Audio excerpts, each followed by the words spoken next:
තෙරුවන් සරණයි පින්වත් ඔබ හැමදෙනාටම. නිර්මල වූ සද්ධර්මයෙන් ඔබේ ජීවිත පිනෙන් පුරවාලන ජාතියේ බෞද්ධ නාලිකාව බෞද්ධ ආරෝප වාහිනිය බාහිර පටිගත කිරීමක් ලෙසින් මේ පැය දේශනාව මෙලෙසින් ආරම්භ කරන්නට සූදානම් වන මොහොත. විශේෂයෙන් බෞද්ධ ආරෝප වාහිනියෙන් සජීවීව විකාශය වන සුපසන් ජීවිතය ධර්ම සාකච්ඡාව තුළින් ඔබේ ජීවිතවලට පහන් ආලෝකයක් එකතු කරවන ඒ වගේම බෞද්ධ ආරෝප වාහිනී දේශනාවන් වෙනුවෙන් ඔබේ ජීවිතවලට පහන් ආලෝකයක් එකතු කරන පූජනීය මිරිසේ ධම්මික පින්වත් ස්වාමීන් වහන්සේගේ ආදරණීය මෞතුමිය පරලෝ සැපත් වී තෙමස් පූර්ණ ධර්ම දේශනාවයි අද බෞද්ධ ආරෝප වාහිනියෙන් මෙලෙසින් බාහිර පටිගත කිරීමක් ලෙසින් ඔබ වෙත සමීප කරන්නේ. සදහවත්නි බත්තර මුල්ල පන්නිපිටිය පාරේ සිරි සුදස්සනාරාම සදහම් සෙනසුනෙහි ප්‍රධාන අනුශාසක ආචාර්ය පූජනීය මිරිසේ ධම්මික පින්වත් ස්වාමීන් වහන්සේගේ පින්බර මෞතුමිය ඇස්ලින් ජයසිංහ මෑණියන්ගේ තෙමස් පූර්ණ පින්කම අද පින්වත් ස්වාමීන් වහන්සේ ප්‍රධාන පවුලේ පින්වත් සහෝදර සහෝදරියන් ඥාති හිත මිත්‍රාදීන්ගේ එකමුතුවෙන් මේ විහාරස්ථ පරිශ්‍රයේ මෙලෙසින් සංවිධාන වන්නේ. දේශනාව පවත්වන්නට සිදු කළා වූ ගෞරවනීය ආරාධනාවෙන් උතුම් වූ ධම්සභා මණ්ඩපයේ වෙත වැඩම කොට වැඩහිඳින ගෞරවනීය ස්වාමීන් වහන්සේ බම්බලපිටිය සිරි වජිරාරාම වාසී පූජනීය මේගොඩ සුකිත පින්වත් ස්වාමීන් වහන්සේ අපි নমස්කාර පූරකව පිළිගනිමු. සාදු සාදු සාදු. එහෙමනම් ගෞරවනීය පින්වත් ස්වාමීන් වහන්සේගේ පින්බර මෞතුමිය ඇස්ලින් ජයසිංහ මෑණියන්ට උතුම් වූ නිර්වාණ සම්පත්තියම සාක්ෂාත් කරගන්නට මේ කුසල කර්මයන් එක ලෙසින්ම හේතු වාසනා වේවා යන ප්‍රාර්ථනාවත් ඇතිව අපි හැම දිනම සදහැ සිතින් තැන්පත්ව මෙතෙන් සිට පුරා හෝරාවක් මේ දේශනාව ශ්‍රවණය කරමු. අවසරයි ස්වාමින් වහන්සේ. සාදු සාදු සාදු. समन्ता चक्रवालेषु अत्रा गच्छन्तु देवता सद्धम्मं मुनिराजस्स सुनन्तु सग्ग मोक्खदं धम्मස්සවන කාලෝ අයං බදන්තා ධම්මස්සවන කාලෝ අයං බදන්තා ධම්මස්සවන කාලෝ අයං බදන්තා. නමෝ තස්ස භගවතු අරහතෝ සම්මා සම්බුද්දස්ස නමෝ තස්ස භගවතු අරහතෝ සම්මා සම්බුද්දස්ස නමෝ තස්ස භගවතු අරහතෝ සම්මා සම්බුද්දස්ස තස්මාතිය ගාපති එවං සික්ඛිතම්බං කින්තිමයං කාලේන කාලං පවිවේකං පීතිං උපසම්පජ්ජ විහෙරෙය්‍යාමාති එවං හිවෝ ගහපති සික්ඛිතම්බන්ති තී. පළමු කොටම බත්තර මුල්ල සිරි සුදස්සනාරාම සදහම් සෙනසුනෙහි ප්‍රධාන අනුශාසක ධුරීන අපේ අමරපුර ශ්‍රී ධර්මරක්ෂිත මහා නිකායෙහි උතුම් අධිකරණ නායක පදවිය හොබවා වදාරන අතිගෞරවාර්හ ධර්මරක්ෂිත වංශාලංකාර උපාධ්‍යාය ආචාර්ය මිරිසේ ධම්මික නායක මහා ස්වාමීන්ද්‍රයන් වහන්සේගෙන් අවසරයි. එවැගේම විහාරවාසී සියලු ස්වාමීන් වහන්සේලා එවැගේම මෑණිවරු සිල් මෑණිවරු ඇතුළු පින්වතුනි පින්වතියනි අද ඊටාම වැදගත් පින්කමක් සිදු වෙන වෙලාව අපේ නායක මාහිමිපාණන් වහන්සේ වැනි උදාර උතුම් ස්වාමීන්ද්‍රයන් වහන්සේ නමක් සම්බුදු සසුන වෙත දායාද කළ උදාර මාතාවකගේ ගුණ සීකරමින් එතුමියට පුණ්‍යානුමෝදනා කිරීම වස් පවත්වනු ලබන ධර්ම දේශනාවක් සිදු කරන වේලාව. ඇත වශයෙන්ම මේ ධර්ම දේශනාව සඳහා ආරාධනා ලැබ වැඩ සිටියේ අපේ අමරපුර ශ්‍රී ධර්මරක්ෂිත මහා නිකායේ උතුම් මහා නායක මහා පදවිය ඔබවා වදාරන අප ආචාර්ය ආයමාන අතිගෞරවාර්හ තිරිකුණාමලේ ආනන්ද මහා නායක මාහිමිපාණන් වහන්සේ. එනමුත් උන්වහන්සේ මදක් ගිලන්ව කොළඹින් දුරු බැහැර පෙදෙසක විවේකීව වැඩ ඉන්න නිසා උන්වහන්සේ අපට සිහිපත් කළා අපේ නායක මාහිමිපාණන් වහන්සේ වෙනුවෙන් මේ පින්කමට වැඩම කරන හැටියට. පින්වතුනි, අද මේ දායක පින්වත් පිරිස හැම දෙනාම එකතු වෙලා ඒ උදාර මෞතුමිය ඇස්ලින් ජයසිංහ මෑණියන් වහන්සේගේ ගුණ සිහි කර කර එතුමියට පුණ්‍යානුමෝදනා කිරීම සඳහා අපේ නායක මාහිමිපාණන් වහන්සේ පෙරමුණෙහි තබාගෙන ඒ සහෝදර පිරිසත් ඉදිරිපෙළ තබාගෙන පවුලේ පින්වතුනුත් සහභාගී කරවාගෙන සිදු කරන කෘතඥතා පූර්වක පින්කම්, සත්පුරුෂ පින්කම්. සත්පුරුෂ භාවය කියලා කියන්නේම කළගුණ දන්නා ගුණය. ඉතින් පින්වත්නි, අද ධර්ම දේශනාව සඳහා මාතෘකාව කරගත්තේ අංගුත්තර නිකායේ තුන්වෙනි කොටසට අයිති පංචක නිපාතයට අයිති පීති සූත්‍රය කියන සූත්‍ර දේශනාව. ගිහි පින්වතුන්ට විශේෂයෙන්ම බොහොම වටින සූත්‍ර දේශනාවක් කියලා අපිට කල්පනා වෙච්ච නිසා මේ පීති සූත්‍රය අද ධර්ම දේශනාව සඳහා මාතෘකා කරන්නට කල්පනා කළා. පින්වත්නි, බුදුරජාණන් වහන්සේ හමුවෙන්ට අනාථ පිණ්ඩික මහසිටුතුමා 500ක් උපාසකයන් පිරිවරාගෙන බුදුරජාණන් වහන්සේ හමුවෙන්ට එනවා. පීති සූත්‍රයේ තියෙන හැටියට. දැන් මේ ඔක්කොමලා ගිහි ඇත්තෝ. 500ක් උපාසක පිරිසක් ගිහි පින්වතුන්. මේ පිරිවරාගෙන ඇවුදින් බුදුරජාණන් වහන්සේට වන්දනා කරලා එකත් පසක ඉන්නවා.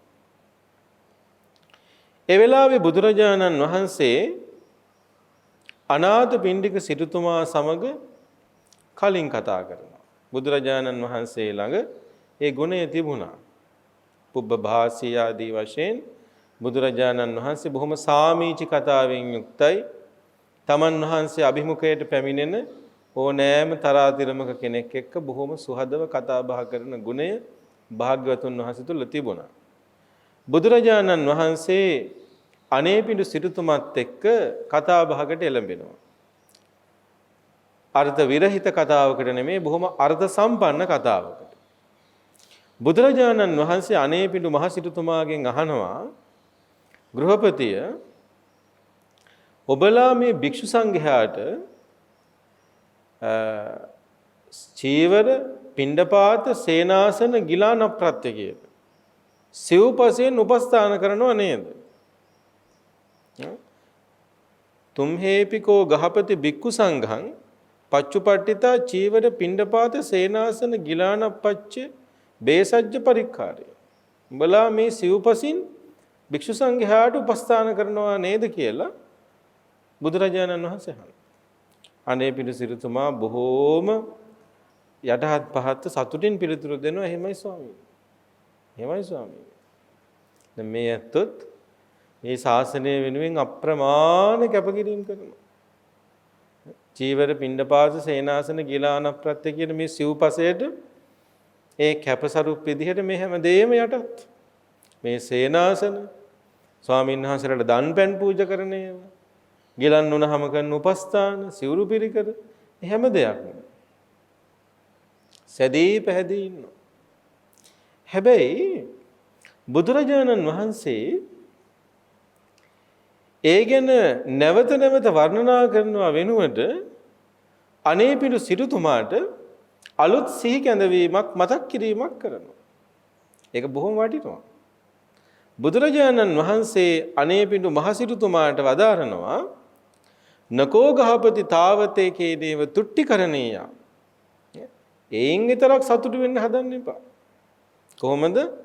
අපි මේ භික්ෂු සංඝයාට සිව්පසින් උපස්ථාන කරනවා. චීවර පිණ්ඩපාත සේනාසන ගිලනාන ප්‍රත්‍යයෙන් උපස්ථාන කරනවා කියලා ඒකෙන් විතරක් සැදී පැහැදී සතුටු වෙලා ඒකෙන් විතරක් තෘප්තිමත් වෙන්න බලාපොරොත්තු වෙන්න එපා. ඒකෙන් විතරක් සැනසෙන්න එපා කියලා බුදුරජාණන් වහන්සේ අනේපිඬු සිටුතුමාට වදාරනවා. ඒ කියන්නේ ඒන් විතරක් නවතින්න එපා. ඒන් විතරක් සතුටු වෙන්න එපා. බුදුරජාණන් වහන්සේ ඊට පස්සේ අනේපිඬු සිටුතුමාට තව දෙයක් කියලා දෙන්න, තව අලුත් යෝජනාවක් කරන්න අවස්ථාව සලසා ගන්නවායි. කුමක්ද? ඒන් විතරක් සතුටු වෙන්න එපා. කුමක් කළ යුතුද? තස්මාතිය ගහපති ඒවන් සික්කිතබ්බං ගෘහපතිය මෙන්න මෙහෙම හික්මෙන්න ඕනේ. මෙන්න මෙහෙම කල්පනා කරන්න ඕනේ. කොහොමද? කින්තිමයං කාලේන කාලං පවිවේකං පීතිං උපසම්පජ්ජ විහෙරෙය්‍යාමාති. අනේ අපි කලින් කලට පවිවේක සුවයට එළඹිලා වාසය කරනවද කියලා ගිහි පින්වතුනුත් කල්පනා කරලා බලන්න ඕනේ. ඒවං හි වෝ ගහපති සික්කිතබ්බන්ති මෙන්න මෙහෙම හික්මෙන්න ඕන, මෙන්න මෙහෙම කල්පනා කරන්න ඕන කියලා බුදුරජාණන් වහන්සේ භාග්‍යවතුන් වහන්සේ මේ අනේපිඬු සිටුතුමා ඇතුළු 500ක් ගෘහපතියන්ට වදාළා. දැන් මෙතන බොහොම පොඩි කෙටි වාක්‍යයක් තියෙනවා. මොකද්ද මේ වාක්‍යයේ අදහස? අපි කලින් කලට පවිවේක සුවයට එළඹිලා වාසය කරනවද කියලා ගිහි පින්වතුන් කල්පනා කරලා බලන්න, ප්‍රත්‍යවේක්ෂණය කරලා බලන්න කියලා බුදුරජාණන් වහන්සේ යෝජනා කරනවා අනේපිඬු සිටුතුමා ඇතුළු උපාසක පිරිසට. ශාස්ත්‍රඥ වහන්සේගේ ඒ යෝජනාව, ශාස්ත්‍රඥ වහන්සේගේ අදහස ශ්‍රාවකයෝ වෙච්ච අපිටත් අදාළයිද නැද්ද? අපි හැමදෙනාටම අදාළයි. දැන් මේ ශ්‍රාවක භාවයේ ඇතුලේ භාග්‍යවතුන් වහන්සේ පෙන්වන මේ කරුණ අපි හැමදෙනාටම අදාළයි. මොකද අපි හැමදෙනාමත් ඔයත් හැමදෙනාමත් ශාසනයට ඕනතරම් සිව්පසෙන් උපස්ථාන කරනවා. ඒ කියන්නේ කරන එක මදි කියන එකවත්, කරන එක හැල්ලු කරනවා, අව탁සේරු කරනවා නෙමෙයි. හැබැයි භාග්‍යවතුන් වහන්සේ ශ්‍රාවකයෝ කෙරෙහි කරුණාවන්ත ශාස්ත්‍රඥ වහන්සේ නමක් හැටියට වදාරනවා එයින් විතරක් නවතින්න එපා. එයින් විතරක් සැනසෙන්න එපා. එහෙනම් මොකක්ද තදනන්තර උන්වහන්සේ වදාරන්නේ? උන්වහන්සේ වදාරනවා එයින් විතරක් නවතින්නේ නැතුව කලින් කලට පවිවේක සුවයට එළඹිලා වාසය කරනවද, මම එසේ කරන කෙනෙක්ද කියලා හික්මෙන්න, කල්පනා කරන්න, තමන් ගැන හිතන්න කියලා බුදු පියාණන් වහන්සේ වදාරනවා. හරිද? දැන් පින්වතුනි, මේ ධර්ම මණ්ඩපයේ වැඩ හිටියා ලෝතර බුදුරජාණන් වහන්සේගේ අග්‍ර ශ්‍රාවකයන් වහන්සේ, ධර්ම සේනාධිපතීන් වහන්සේ සාරිපුත්ත මහරහතන් වහන්සේ වැඩ හිටියා. සාරිපුත්ත මහරහතන් වහන්සේ මේ ධර්ම කතාවට එකතු වෙනවා. මේ පීති සූත්‍රය බොහොම ලස්සනයි. ගොඩාක් දිග එකක් නෙමෙයි. මේ ධර්ම කතාවට සාරිපුත්ත මහරහතන් වහන්සේ එකතු වෙනවා. අපි කියන්නේ අලගු තියනවා කියලා. එකතු වෙනවා. එකතු වෙලා ස්වාමීනි බොහෝම වටිනවා. මේ ගිහි අයට ඔබ වහන්සේ කරපු අනුශාසනාව, භාග්‍යතුන් වහන්සේ කරපු අනුශාසනාව බොහොම වටිනවා. ඒක එහෙම්මමයි කියලා සාරිපුත්ත මහරහතන් වහන්සේ ඒ කාරණාව නැවත සඳහන් කරනවා. ගිහි පින්වතුන් සිව්පසයෙන් විතරක් භික්ෂු සංඝයාට උපස්ථාන කරලා සැනසෙන්න හොඳ නැහැ. සෑහීමටපත් වෙන්න හොඳ නැහැ. තමන් ගැනත් කල්පනා කරන්න ඕනේ අපි කලින් කලට පවිවේක සුවයට එළඹිලා වාසය කරනවද කියලා සිහි කල්පනා කරලා කල්පනාවෙන් බලන්න ඕනේ කියලා සාරිපුත්ත මහරහතන් වහන්සේ මේ දහම් කතාවට එකතු වෙනවා. දැන් පින්වතුනි, මේ අපි කතා කරපු ධර්ම කාරණාව ඇතුලේ අපිට ගිහි පින්වතුන්ට තෝරන්න කරුණක් තියෙනවා නේද? මොකද්ද? බුදුරජාණන් වහන්සේත් බොහොම අගය කොට සලකනවා. සාරිපුත්ත මහරහතන් වහන්සේත් බොහොම අගය කොට සලකනවා. ගිහි පින්වතුන්ට උපස්තම්භනය කරනවා. කුමක් ගැනද කලින් කලට පවිවේක සුවයට එළඹිලා වාසය කරනවද කියලා කල්පනා කරන්න කියනවා. මොකද්ද මේ පවිවේක සුවය කියලා කියන්නේ කියලා අපි දැන් කල්පනා කරලා කතා බහ කරලා බලන්නට ඕනේ. පින්වතුනි, විවේකය කියන්නේ බොහෝම වටින වචනයක්. විවේකය කියන්නේ බොහෝම වටින වචනයක්. ඒ විවේකය කියන වචනේ අර්ථය තවත් වැඩි කරන එක තමයි පවිවේක කියන අදහසින් තියෙන්නේ. ප්‍රවිවේක. එතකොට විවේකය කියන්නේ කුමක්ද? පින්වතුනි, විවේකය කියන වචනේ අද මේ බොහෝම ලාභ අදහසකින්, බොහොම ඕලාරික අදහසකින් භාවිතා වෙනවා. කුමක්ද? අද ගොඩාක් දෙනා විවේකී කියලා සලකන්නේ හොඳට නිදා ගන්න එක. එහෙම නැත්නම් හොඳට මේ කිසි වැඩක් නොකර අලසකම, මේ තීන විද්ද ස්වභාවය, කුසීත ස්වභාවය තමයි විවේකී කියලා සලකන්නේ. දැන් මේ දවස්වල හොඳට සීතලයි. ඉතින් ගෙදරට වෙලා හොඳට නිදා ගන්න හැකි. එතකොට කියනවා මම මේ විවේක ගන්නවා කියලා.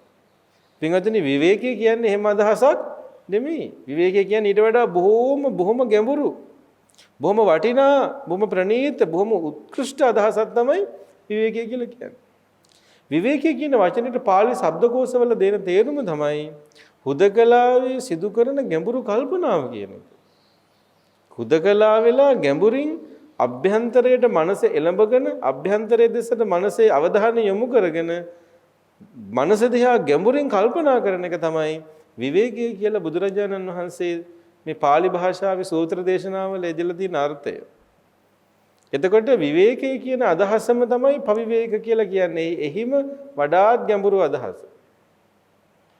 එතකොට පවිවේක සෝය කියලා මෙතන අදහස් කරන්නේ පින්වතුනි, ඊටාම පැහැදිලිවම ඔන්න හොඳට තේරුම් ගන්නට ප්‍රථම ධානය සහ ဒုတိ ය ධානය කියන අදහස තමයි මේ සූත්‍ර දේශනාවේ මේ පවිවේක සෝය කියලා මෙතන පෙන්නලා තියෙන්නේ.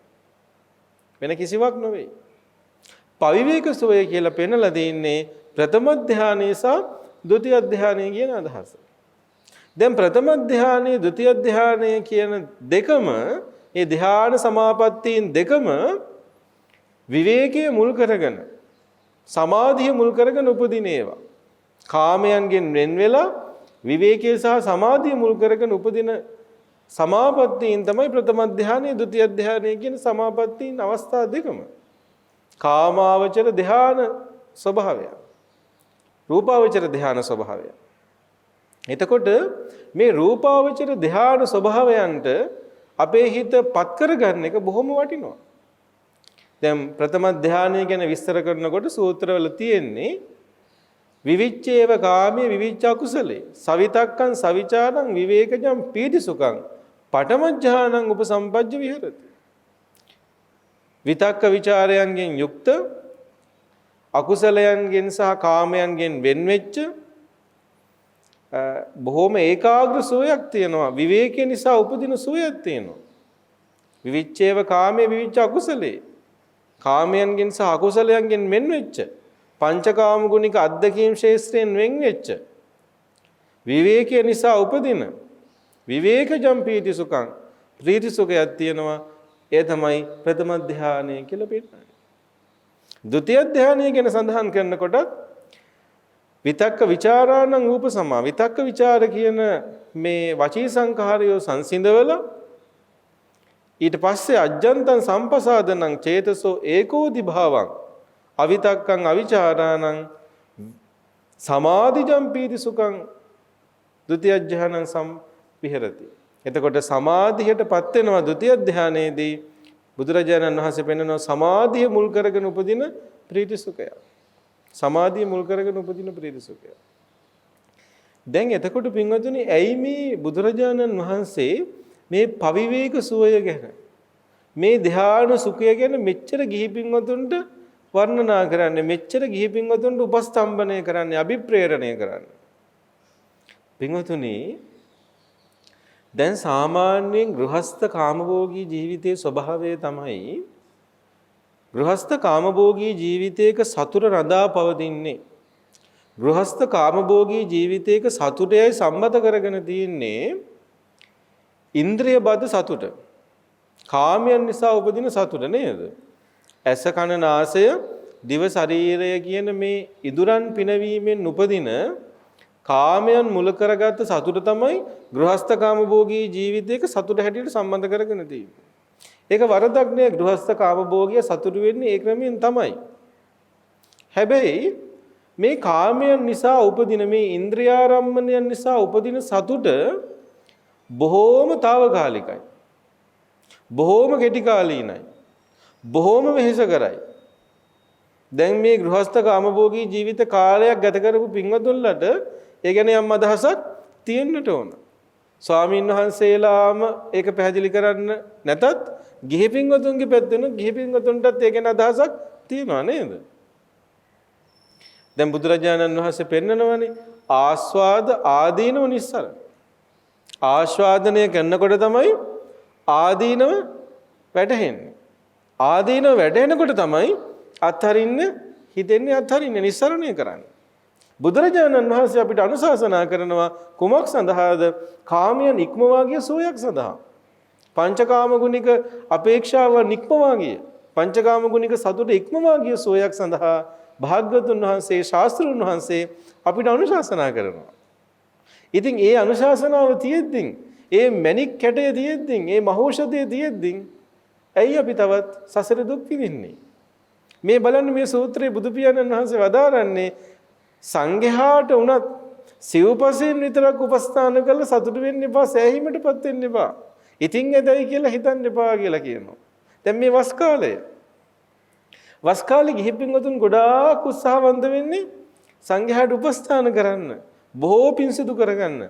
බොහෝම හොඳයි.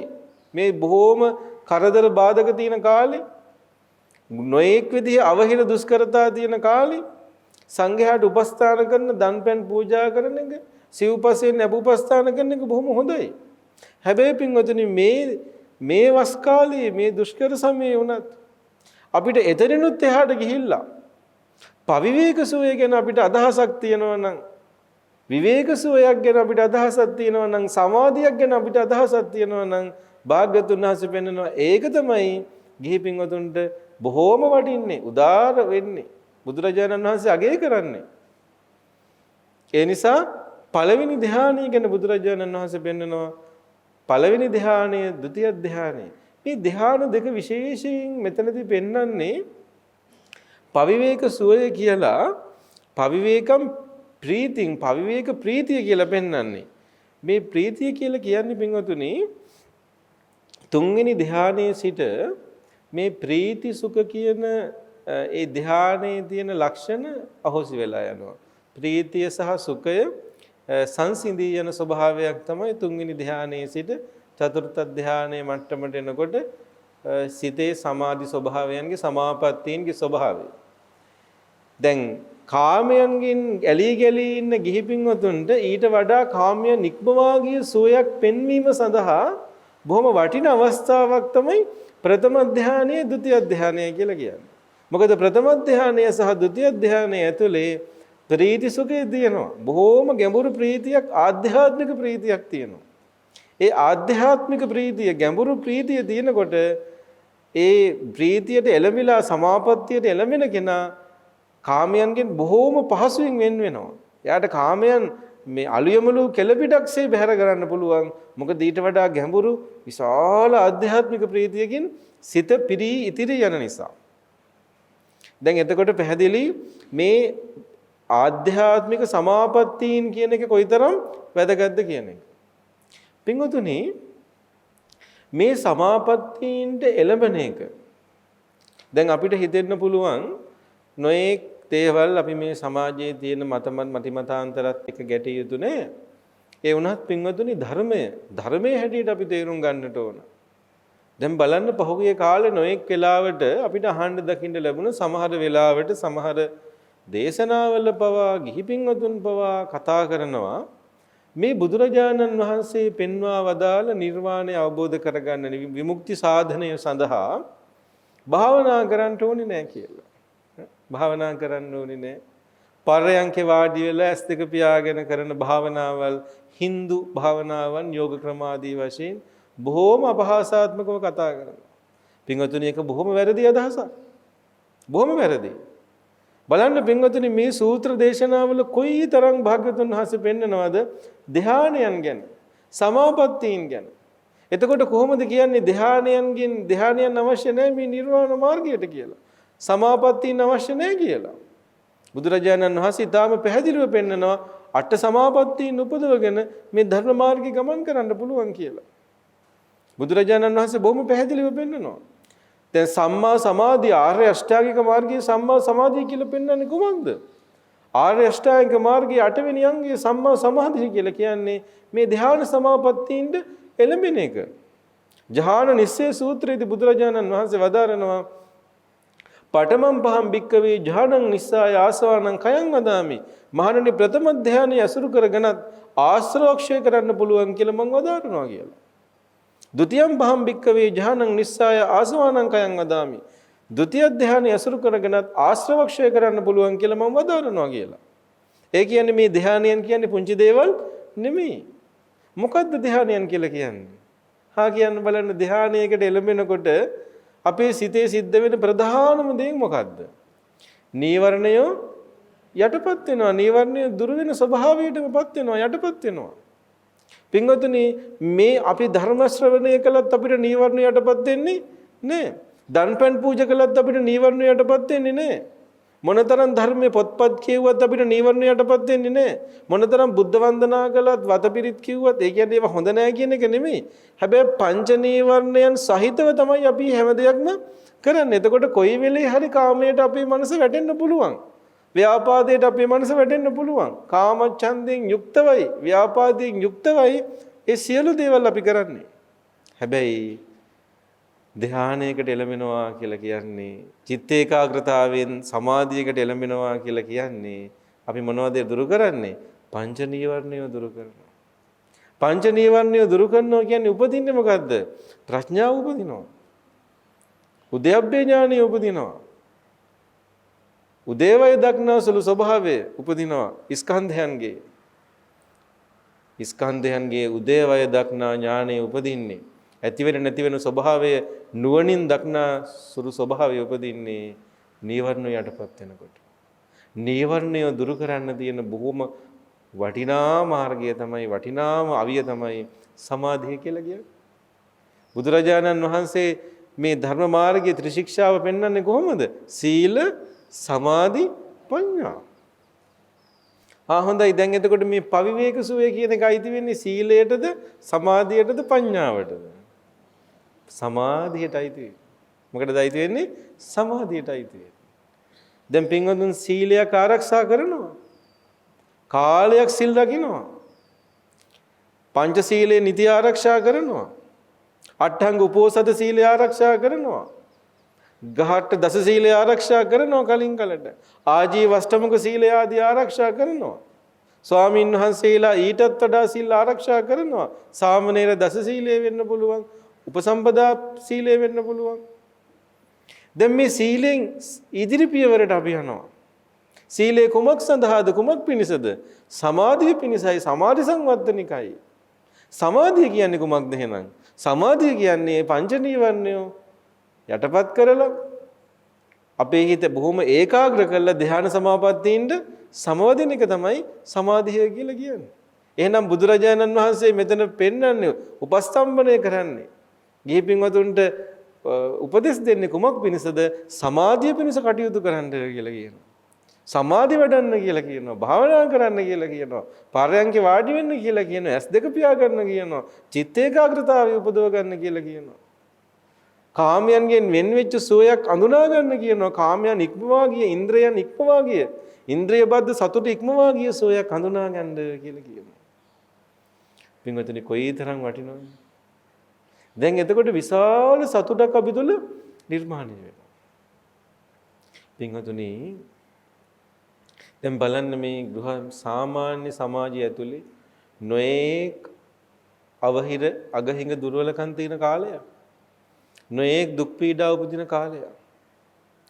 පින්වතුනි මේ කාලේ මේ කාලගෝට්ටියට අහු වෙන්නේ නැතුව, මේ මහා ප්‍රවාහයට අහු වෙන්නේ නැතුව අපිට බේරිලා ඉන්න පුළුවන් විදිහක් තමයි අපේ හිත හීන්සරේ සමාධිගත කරගන්න පුළුවන්. ඒකාග්‍ර කරගන්න පුළුවන්. ඉන්ද්‍රයන්ගේ තියෙන ඉන්ද්‍රිය සතුටේ තියෙන ඌනතා නිසා දුක් වෙන්න ඕනේ, තැවුල් වෙන්න ඕනේ, සෝසසුම් හෙලන්න ඕනේ. ඇයි? අපේ හිත ඇතුලෙන් උපදින විශාල ප්‍රීතියක් එතකොට අපිට තියෙනවා. ဒုတိ ය ධානය කියන සූත්‍රවල ලස්සන උපමාවක් තියෙනවා. පොකුණක් තියෙනවා. ඒ පොකුණට කොහෙන්වත් වතුර එන්නේ නැහැ. එළපාරකින්වත්, ගඟකින්වත්, දොලකින්වත් වැස්ස වහින්නෙත් නෑලු. වැස්සෙන් වතුර එන්නෙත් නෑලු. හැබැයි මේ පොකුණ හැමතිස්සෙම පිරිපිරි ඉතිරි ගලනවලු. නිල්වන් දියදහරින් උතුරා ගලනවලු. කොහොමද ගලන්නේ? ඒ පොකුණ ඇතුලේම තියනවලු උල්පත්. ඒ උල්පතකින් තමයිලු හැම වෙලේම වතුර උනන්නේ. සමාධියත් මේ වගේ කියලා පෙන්නනවා. ප්‍රීති සුඛයත් මේ වගේ කියලා පෙන්නනවා. හරිනේ පින්වතුනි. බාහිරින් උපදව ගන්න සතුටක් ඕනේ නෑ. දැන් ගෘහස්ථකාම භෝගී ජීවිතයේ ස්වභාවය තමයි හැම වෙලෙම ඉන්ද්‍රියබද්ධ සතුටේ ස්වභාවය, කාමයන්ගේ සතුටේ ස්වභාවය තමයි බාහිරින් සතුටක් උපදවන්න ඕනේ. බාහිරින් අවශ්‍යයි සතුටක්. ආහාර ගන්න අරගෙන සතුට වෙන්න ඕනේ. ගීත ආදී අහලා සතුට වෙන්න ඕන, සුවඳ ආදීන් සතුට වෙන්න ඕන, බාහිරින් සතුට වෙන්න ඕන. හැබැයි සමාධියේ ස්වභාවය තමයි, සමාපත්තියගේ ස්වභාවය තමයි ඇතුළත සතුට, අභ්‍යන්තර සතුටක් උපදීන්නේ. ඒ සතුට උපදින්නේ මේ චිත්තාභ්‍යන්තරයෙන්මයි. ඉතින් බුදුරජාණන් වහන්සේ මේ සතුට බොහෝම වටිනවා, පවිවේක සුවයට එළඹිලා වාසය කරන්න කියලා මේ දේශනාවේදී මේ අනේපිඬු මහසිටුතුමා ඇතුළු ගිහි පින්වතුන්ට අනුශාසනා කළා. ඒ අනුශාසනාව සාරිපුත්ත මහරහතන් වහන්සේ ඒ අනුශාසනාවට එකතු වෙලා, ඒ ධර්ම කතාවට එකතු වෙලා ඒ විදිහටම අනුමෝදන් වුණා. දැන් ඔන්න පින්වතුන්ට බොහෝම වටින කාරණාවක් අපිට හම්බුණා. මොකද්ද? විවේකය සහ සමාධිය. අත් දෙකේ මිට මුලවාගෙන ගෙදර ගෙනියන්න දහම් කරුණු දෙකක් හම්බුණා. එකක් තමයි විවේකය. අනිත් එක තමයි සමාධිය. විවේකය කියන්නේ එතකොට අර ගෘහස්ථකාම භෝගී ජීවිතේ කතා කරන ඕලාරික අදහස නෙමෙයි, අලසකම, කුසීතකම, තීන මිද්ද අදහස නෙමෙයි. විවේකය කියන්නේ හුදකලා වෙලා ගැඹුරින් සිදු කරන කල්පනාව. ආන්නේම කල්පනා කරනකොට මොකද වෙන්නේ? අපේ හිත හොඳට ඒකාග්‍ර කරගන්න භාවනා මනසිකාරයකට යොමු කරන්න පුළුවන් වෙනවා. ආන්න එතකොට තමයි ධ්‍යාන උපදින්නේ. දැන් බලන්න ආනාපාන සති සූත්‍රයේ බුදුරජාණන් වහන්සේ විස්තර කරන්නේ කොහොමද? අරඤ්‍යගතෝවා, රුක්කමූලගතෝවා, ශුඤ්ඤාගාරගතෝවා. නිසීදති පල්ලංකං ආභුජිත්තා උජුංකායන් පනිදාය පරිමුඛං සතින් උපට්ඨපෙත්තා. සෝ සතෝ අසසති සතෝ පස්සසති. ආරණ්‍යගත වෙන්න කියනවා, වෘක්ෂමූලගත වෙන්න කියනවා, ශූන්‍යාගාරගත වෙන්න කියලා කියනවා. පහසු ඉරියව්වකින් වාඩි වෙන්න කියලා කියනවා, පර්යංකේ වාඩි වෙන්න කියනවා. පරිමුඛං සතින් උපට්ඨපෙත්තා, හොඳට සිහිය ඉස්සර කරගන්න, ප්‍රමුඛ කරගන්න කියනවා. සිහිය එළඹ ගන්න කියනවා. එළඹ සිටි සිහියෙන් යුක්ත වෙන්න කියනවා. ඊට පස්සේ තමයි සෝ සතෝ ආසසති සතෝ පස්සසති, හුස්ම ඉහළට ගන්න එක ගැනයි පහළට හෙළන එක ගැනයි සිහිය උපදවන්න කියන්නේ. දැන් එකපාරටම කිව්වේ නේ කර්මස්ථානේ ගන්න කියලා. මුලින්ම හොඳට හුදකලා වෙන්න කියනවා. විවේකී වෙන්න කියනවා. සිහිය උපදව ගන්න කියනවා. සිහිය පිහිටව ගන්න කියනවා. ඊට පස්සේ තමයි භාග්‍යතුන් වහන්සේ හොඳට හුස්ම රැල්ලට හිත පිහිටව ගන්න කියලා කියන්නේ. දැන් මේ හුස්ම රැල්ලට හිත පිහිටව ගන්න කියලා ආනාපාන සති සූත්‍රයේ ඉස්සරහට යනකොට පෙන්නනවා ප්‍රථම ධානයේට එළමෙන විදිහ, ධානයේට එළමෙන විදිහ. දැන් පැහැදිලි නේද? එතකොට විවේකය නිසා අපිට කුමක්ද පුළුවන් වෙන්නේ? සමාධිය උපදව ගන්න පුළුවන් වෙනවා. විවේකය නිසා සමාධිය උපදව ගන්න පුළුවන්. ඒ සමාධිය කියන්නේ නීවරණයෝ දුරු වෙච්ච ස්වභාවයක්, නීවරණ යටපත් වෙච්ච ස්වභාවයක්. ඒ සමාධිය නිසා අපිට පුළුවන් වෙනවා කාමයන් ඉක්මවා ගිය ගැඹුරු ප්‍රණීත සෝයක් හඳුනා ගන්න. ගැඹුරු ප්‍රණීත ප්‍රීති සුඛයක් හඳුනා ගන්න. එතකොට ඒවා ගිහි පින්වතුන්ටත් කැපයි. ඒ ස්වාමීන් වහන්සේලාට විතරක් නෙමෙයි, ගිහි පින්වතුනුත් සමාධි වඩන්න ඕන. ඉස්සර බුදුරජාණන් වහන්සේගේ සමේ අපේ පෙර රජ දවස පවා පින්වතුනි, ගිහි පින්වතුනුත් දන් පෑන් දුන්න විතරක් නෙමෙයි, ඒ ඇත්තත් භාවනා කළා. ඒ ඇත්තත් ධ්‍යාන මාර්ගඵල ලැබුවා. ඒ ඇත්තත් හොඳට සමාපත්තියින් සමවැදුණා. ඒ නිසා පින්වතුනුත් සමාපත්තීන්ට සමවදින්න අපේ අදිෂ්ඨානය උපදව ගන්න ඕනේ, හිත උපදව ගන්න. ඊට පස්සේ සාරිපුත්ත මහරහතන් වහන්සේ මේ ධම් කතාවට තවත් කරුණක් එකතු කරනවා. ඒකත් බොහොම ලස්සනයිනේ. භාග්‍යවතුන් වහන්සේගේ ශාසන පුත්‍රයාණන් වහන්සේ සාරිපුත්ත මහරහතන් වහන්සේ ධර්මසේනාධිපතීන් වහන්සේ භාග්‍යවතුන් වහන්සේගේ දහම් කතාවට දහම් පිළිසඳරට කරුණක් එකතු කරනවා. මොකද්ද කරුණ? සාරිපුත්ත මහරහතන් වහන්සේ වදාරනවා යම් කලක ආර්ය ශ්‍රාවකෙක් පවිවේක සුවය ලබාගෙන වාසය කරනවා නම්, පවිවේක ප්‍රීතිය ලබාගෙන වාසය කරනවා නම් ඔහුට කරුණු පහකින් කරදර වෙන්නේ නැහැ. කරුණු පහක් නැහැ කියලා බුදුරජාණන් වහන්සේ අභිමුඛයේ වදාරනවා. යස්මින් භන්තේ සමේ අරිය ශාවකෝ පවිවේකං පීතිං උපසම්පජ්ජ විහෙරති. පංචස්ස ඨානානි තස්මින් සමේන හොಂತಿ. මේ කාරණා පහ නැහැ කියලා වදාරනවා. මොනවද? කාමූප සංහිතං දුක්ඛං දෝමනස්සං. කාමයන් නිසා උපදින දුක් දුම්නසක් නැහැ කියලා වදාරනවා. ඔන්න අපි ගැන ගන්නවා. පළවෙනි එක මොකද්ද? කාමයන් නිසා උපදින දුක් දුම්නසක් නැහැ. පින්වතුනි, කාමයන් නිසා කොච්චර මේ ලෝකේ කරදරයටපත් වෙනවද? දුක් දුම්නස් වලටපත් වෙනවද? හඬා වැළපිලිවලටපත් වෙනවද? නේද? කාමයන් නිසා ආස්වාදයකුත් තියෙනවා, ආදීනවයකුත් දුකකුත් තියෙනවා. හරිද? දැන් බලන්න ඔය තරුණ දූ පුතාලා කොච්චර දුකටපත් වෙනවද? නොඑක් විදිහේ මත්ද්‍රව්‍ය ආදියට ඇබ්බැහි වෙලා ජීවිත නැතිනාස්ති කරගෙන, ජීවිත තොර කරගෙන මහ විශාල විපත්තීන් කරගන්නවා. පංචකාමයන් නිසා. කාමයන් නිසා උපදින දුක, දැවිල්ල, කාමකෝපයන් නිසා උපදින දුක. ගිහියත් කොච්චර දුක් විඳිනවද? අඬනවද? වැළපෙනවද? පින්වතුනි බලන්න, දාරක ස්නේහය නිසා අම්මලා කොයිතරම් ඔය ඇස් වලින් කඳුළු හෙලලා තියෙනවද? දරුවෙකුට පුංචි ලෙඩක් දුකක් හැදුනහම පින්වතුන්ට අහක බලාගෙන ඉන්න බෑ. කොයිතරම් දුකක් උපදිනවද? පින්වතුනි, මේ ගෘහස්ත කාමභෝගී ජීවිතයේ තියෙන බැඳීම් හරියට නිකම් මහ විශාල අයිස් කඳු වගේ. ඒවා එළියට පේන්නේ බොහොම ටිකයි. ඒ වුණාට වතුර යට තියෙන ප්‍රමාණය බොහොම විශාලයි. ඒ බැඳුණු කෙනාවත් දන්නේ නැහැ අපි ඒ තරම් බැඳිලා තියෙනවා කියලා. බොහොම දුකටපත් වෙනවා. එතකොට පළවෙනි කාරණාව, කාමයන් නිසා උපදින කාමූප සංහිත දුකක් දුම්නසක් නැහැ කියලා කියනවා පවිවේක සුවයට එළඹිලා වාසය කරන කෙනාට. බලන්න කොයිතරම් හොඳයිද කියලා, කොයිතරම් වටිනවද කියලා. හරි? ඊළඟට පෙන්වා වදාරනවා කාමූප සංහිත සුසොම්නසක් වෙනවා. ඒද උහට නැත. කාමයන් නිසා උපදින සතුටක් දෙනවනම් ඒ සතුටත් හැපෙන්නේ නැහැ කියලා කියනවා. කාමයන් නිසා උපදින සතුටුදායක ස්වභාවයන් තියෙනවනේ.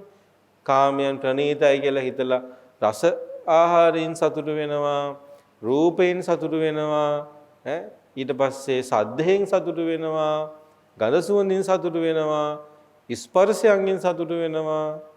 ඒ සතුටක් නැහැ කියලා කියනවා. සුවසොම්නසක් කාමයන් නිසා උපදින ග්‍රාම්‍ය සුවයක් තියෙනවා නම්, ගැඹුරු සුවයක් නෙමෙයි, බොහොම ග්‍රාම්‍ය ඕලාරික සුවයක් තියෙනවා නම්, ඒ ග්‍රාම්‍ය ඕලාරික සුවයත් පවිවේක සුවයට එළඹිලා වාසය කරන කෙනාට නෑ. දැන් කාරණා දෙකයි. කාරණා දෙක කොමක්ද? පවිවේක සුවයට, පවිවේක ප්‍රීතියට එළඹිලා වාසය කරන කෙනාට, පවිවේක ප්‍රීතිය අඳුනගත්ත කෙනාට, පවිවේක ප්‍රීතියෙන් සතුටු වෙන කෙනාට කාමයන් නිසා උපදින දුක් දුම්නසකුත් නැහැ, කාමයන් නිසා උපදින සුවසොම්නසකුත් නැහැ. හොඳයි නේද? කොච්චර හොඳයිද නේද? කාමයන් නිසා උපදින සෝයකුත් නැහැ. සෝයක් නැහැ කියලා කියන්නේම සෝයත් එක්කම උපදින දුකක් නැහැ කියන්නේ. ඊළඟට පෙන්වා වදාරනවා අකුසලෝපසංහිත දුක් දුම්නසක් එනම් ඒද නේද? අකුසලයන් නිසා උපදින දුකක් තියෙනවා නම් ඒකත් නැහැ කියලා වදාරනවා. පින්වතුනි, අකුසලයන් නිසා උපදින දුක් දුම්නසක් කියලා කියන්නේ ප්‍රාණඝාත, අදත්තා දාන, කාම මිත්‍යාචාර, මුසාවාද, පරුසාවාච, පිසුනාවාච, සම්පප්පලාප,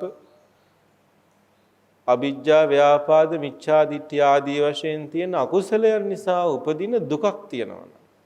පින්වතුනි අකුසලයන් නිසා ප්‍රාණඝාත කරන කෙනා එක්තරා වෙලාවකදී සතුටු වෙනවා. එක්තරා වෙලාවකදී ප්‍රාණඝාත කරන කෙනා ඒ නිසාම දුකටපත් වෙනවා, බයටපත් වෙනවා, තැති ගැනීමටපත් වෙනවා. අදත්තා දාන කරන කෙනා සතුටු වෙනවා, බොහෝම ශනික සතුටක් තියෙනවා. අනේ මං කාගේ හරි දෙයක් කඩා වඩා ගත්ත නේද කියලා. ඒ වගේම අදත්තා දාන කරන කෙනා මහ විශාල බයකින් තැති ගැනීමකින් යුක්ත වෙනවා, කොයි වෙලේ මේවට දනුවම් ලැබෙයිද කියලා. කාම මිත්‍යාචාර කරන කෙනා ඒ කාම මිත්‍යාචාරයේ හැසිරෙන්න සතුටු වෙනවා, කැමති වෙනවා.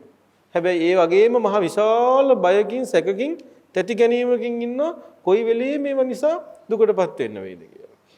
බොරු කියන කෙනා බොරු කියලා හිතනවා, සතුටු වෙනවා අනිත් අය රැවට්ටුවා කියලා. හැබැයි කොයි වෙලේ මේවා ඇත්තෙලිදරව් වුණාම දුකටපත් වෙයිද කියලා බයි ඉන්නවා. ඒ නිසා පින්වතුනි මේ අකුසලය නිසා එක්තරා විදිහකට අකුසලයේ කරන අයට සුවයකුත් තියෙනවා. නැත්තම් අකුසලයට නැඹුරු වෙන්නේ නැහෙනි. ඒ වගේම මේ අකුසලයේ නිසා යාට දුකකුත් උපදිනවා. දැන් මේ ඊළඟ කාරණාව පෙන්වන්නේ මේ අකුසලයන් නිසා උපදින සුවය සහ දුක කියන කාරණා දෙකම මේ අන්තද්වයම පවිවේක ප්‍රීතියට එළඹිලා වාසය කරන කෙනාට නෑ කියලා පෙන්වනවා. මේ පෙන්වන්නේ භාග්‍යවතුන් වහන්සේ අර ගෘහස්ත කාමභෝගී ජීවිත පවත්තන ප්‍රධාන දේවල්නේ. කාමයන් අකුසලයන් වගේ දේවල්. ඒ දේවල් ප්‍රීති සුඛය තුල නෑ කියලා පෙන්වන්නේ. දැන් අර ධානය ගැන විස්තර කරනකොට මුලින්ම කොහොමද පෙන්වන්නේ? ඈ මුලින්ම පෙන්වන්නේ විවිච්ඡේව කාමයේ විවිච්ඡ අකුසලයේ. කාමයන්ගෙන් සහ අකුසලයන්ගෙන් වෙන් වෙච්ච සෝයක් තමයි මේ සෝයන් හතරම.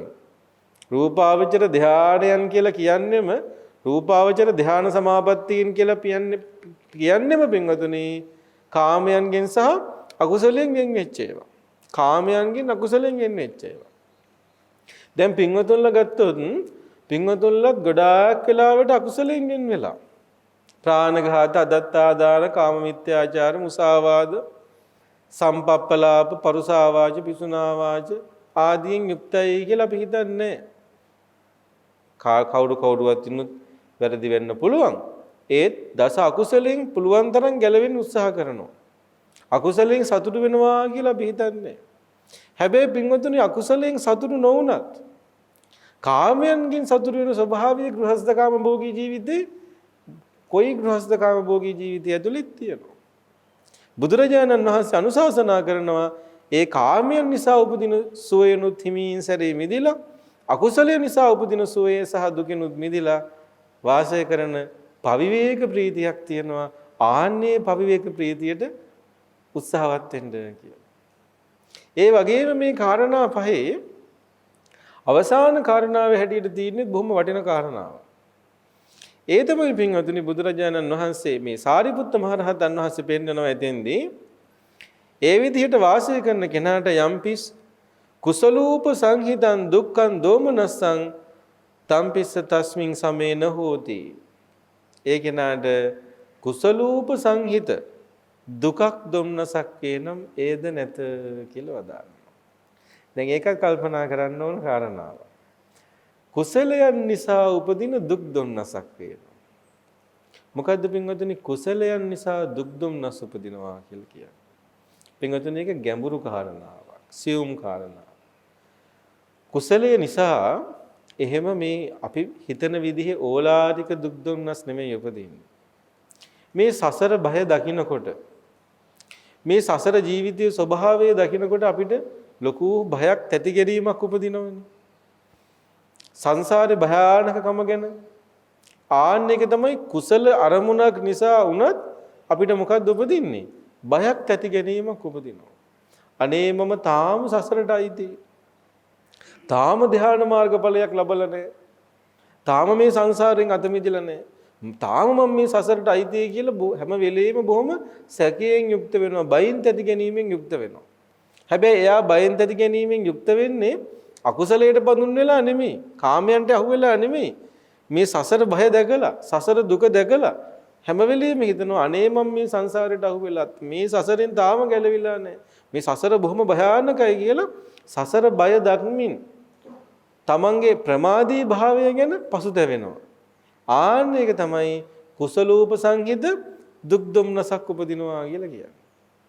ඉතින් පින්වතුන් හැම දෙනාම සතුටු වෙන්නට ඒ සඳහා පින්වතුන්ට කල්යාණ මිත්‍ර සම්පත්තියක් ලැබෙයි. ඒ සංසාරේ බොහෝ පින් කළ නිසා කර්මය නිසා ලැබෙන දේවල් තියෙනවා. අපි විසින් උපදවා ගත යුතු දේවල් තියෙනවා.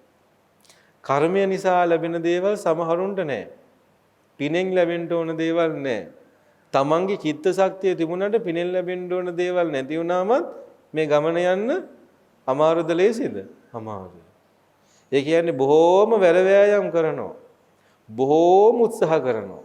පින්වතුන් දැකලා ඇති ඔය නොඑක් යෝගී ක්‍රම වඩන ඇත්තෝ එහෙම බොහෝම දුක් මහන්සි වෙනවා සමාධි උපදව ගන්න විමුක්ති සාධනය කරන්න. ඒ වුණාට කල්යාණ මිත්‍ර ආශ්‍රයයක් නැති හින්දා ප්‍රතිඵල උපදවන්න බෑ. පින්වතුන්ට කර්මානුරූපව ලැබෙන්න ඕන සම්පත්තිය ලැබිලා තියෙනවද නැද්ද? හොඳට ලැබිලා තියෙනවා. කර්මානුරූපව ලැබෙන්න ඕන සම්පත්තිය හොඳට ලැබිලා තියෙනවා. කල්යාණ මිත්‍ර සම්පත්තිය ලැබිලා තියෙනවා. දැන් තියෙන ඉතුරු ටික ඒක කාගේ ටිකද? අපේ ටික. අපේ චිත්ත ශක්තියෙන් දියුණු කරගන්න ඕන මාර්ගය. ඒක අපේ මට්ටමින් කරන්න තියෙනවා. ඒක අපිට කරන්න පුළුවන්. ඒ නිසා හොඳට සතුටු වෙන්න පින්වතුනි. මේ සසරේ අපිට බොහෝම වටින කල්යාණ මිත්‍ර ආශ්‍රයයක්, කල්යාණ මිත්‍ර සම්පත්තියක් ලැබුණා. පින්වතුනි අපි හැම දිනාගේම ජීවිත මේ தත්ත්වෙන් තියෙන්නේ අපිට ලැබුණු කල්යාණ මිත්‍ර ආශ්‍රයන් නිසා. මේ ධර්ම දේශනා කරන අපි පවා මේ කල්යාණ මිත්‍ර සම්පත්තිය නොලැබුණා නම් අද කොහේ මොනවා කරයිද කියලා අපිවත් දන්නේ නැහැ. මේ පින්වතුනුත් එහෙමයි. ඒ නිසා මේ වෙලාවේ හොඳට සතුටටපත් වෙන්න මේ සංසාරේ බොහෝම දුර්ලභ කල්යාණ මිත්‍ර ආශ්‍රයයක් ලැබුණා.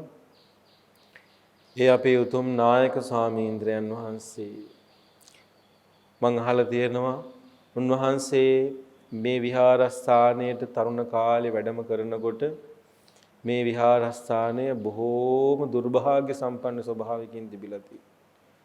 වන වැදිලා උන්වහන්සේ එක අවස්ථාවක සාකච්ඡාවක සඳහන් කරලා තිබුණා ගම්වල මිනිස්සු ඇවිදින්න හරක් බඳිනවා නාන්න කරන්න යනවා බොහෝම ගෞරවයක් නැතුව බොහෝම ශ්‍රද්ධා සම්පත්තියක් නැති වන වැදිලා අපිරිසුදු වෙලා වල් බිහි වෙලා තමයි තිබිලා තිබුණේ. උන්වහන්සේ තමයි මේ පුණ්‍ය භූමිය ඒකාලෝක කොට වදාළ උත්තමයන් වහන්සේ.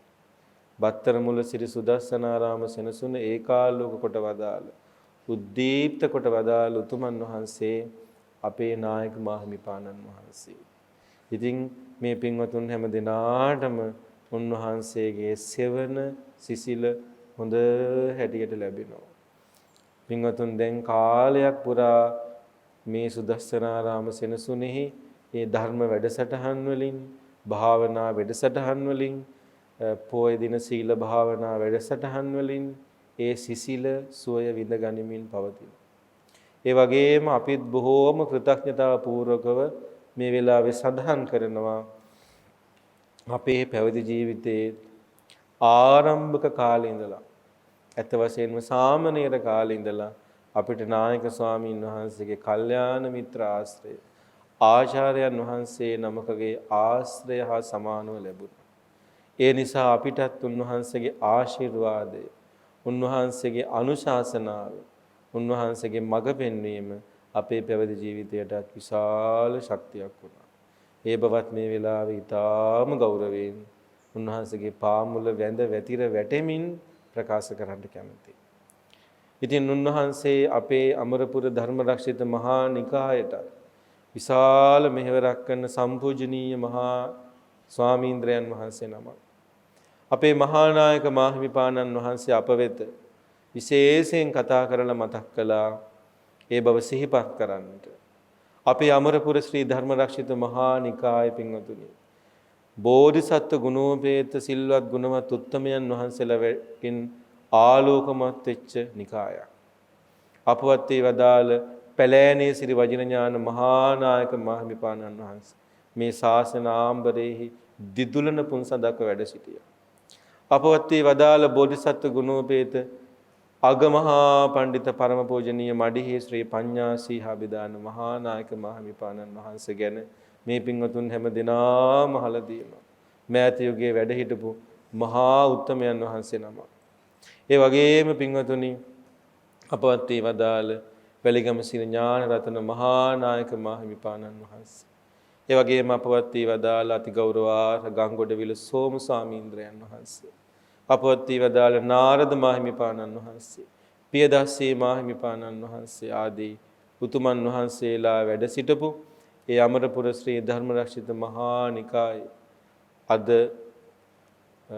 සංඝ පීතෘන් වහන්සේ සංඝ නේත්‍රුන් වහන්සේ නමක් හැටියට ඒ අපේ අමරපුර ධර්මරක්ෂිත මහා නිකායේ අධිකරණ නායක পদවිය හොබවා වදාරමින් වැඩ ඉන්නේ අපේ අති ගෞරවාර්හ නායක මහමිපාණන් වහන්සේ.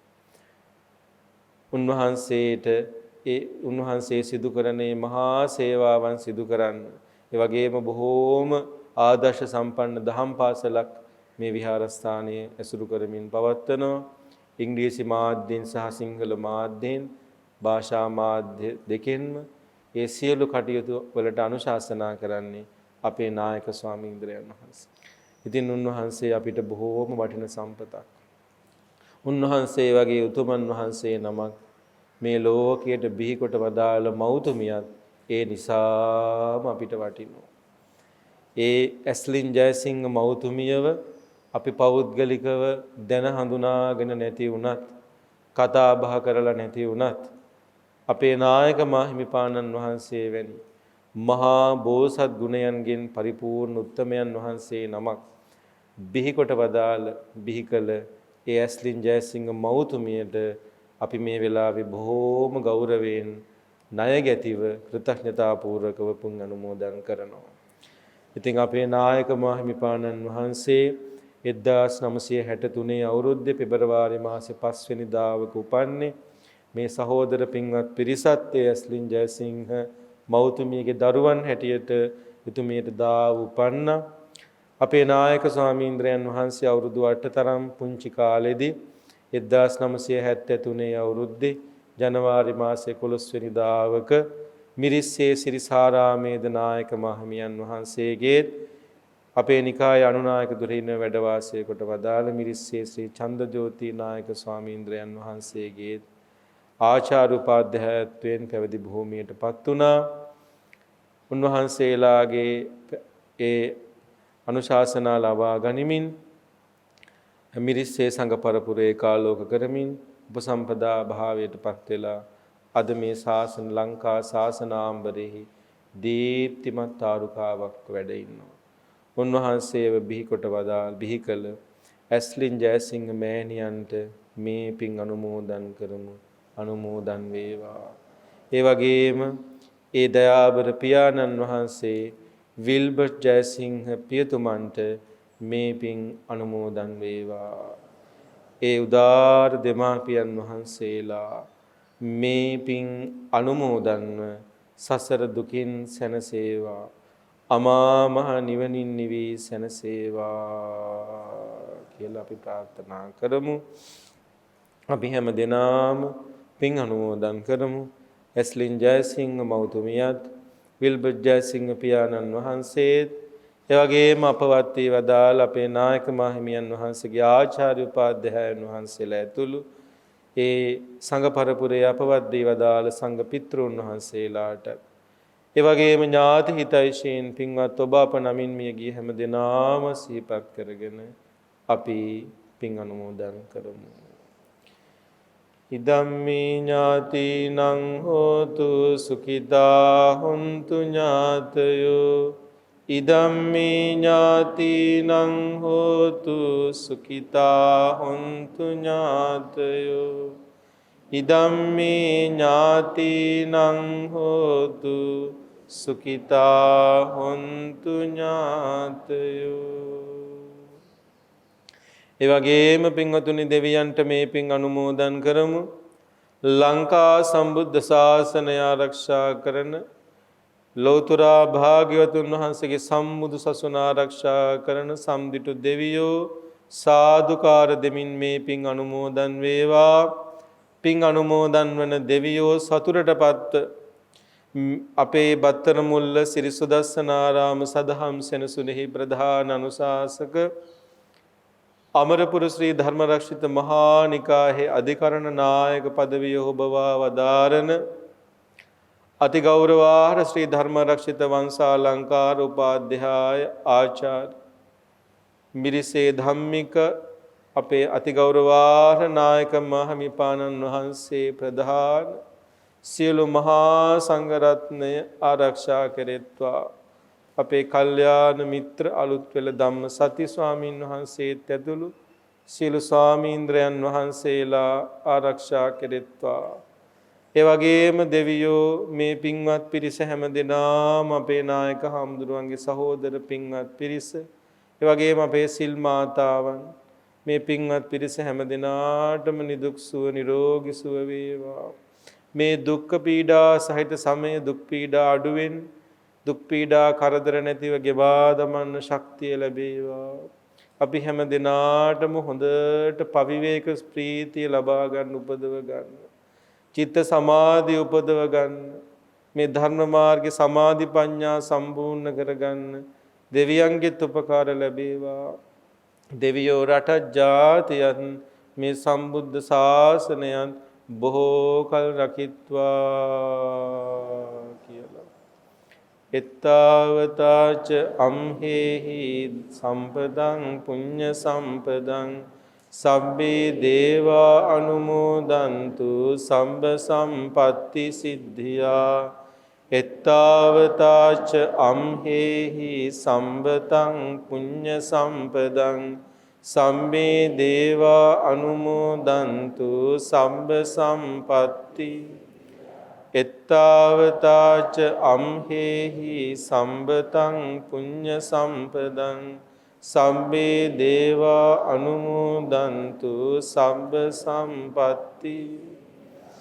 හැම දිනාටම සත්පුරුෂ කල්යාණ මිත්‍රාශ්‍රය වේවා. අනුවන සත්පුරුෂ ඇසුරක් නොවේවා. අපේ නායක ස්වාමීන්ද්‍රයන් වහන්සේ වැනි උදාර සත්පුරුෂයන් වහන්සේලාගේ ඇසුර සසර වසනතුරු නිවන් දකින්නතුරුත් ලැබේවා. හැකිතරම් ඉක්මනින් අමා මහ නිවනින් නිවී සැනසීම පිණිසම මේ පින් හේතු වාසනා වේවා. අභිවාදන සීලිස්ස නිච්ඡං වද්දාපචායිනෝ චත්තාරෝ ධම්මා වඩ්ඩන්ති ආයුවන්නෝ සුඛං බලං ආයුරාරෝග්‍ය සම්පatti සග්ග සම්පatti මේවච අතෝ නිබ්බාන සම්පatti ඉමිනාතේ සමිජ්ජතු.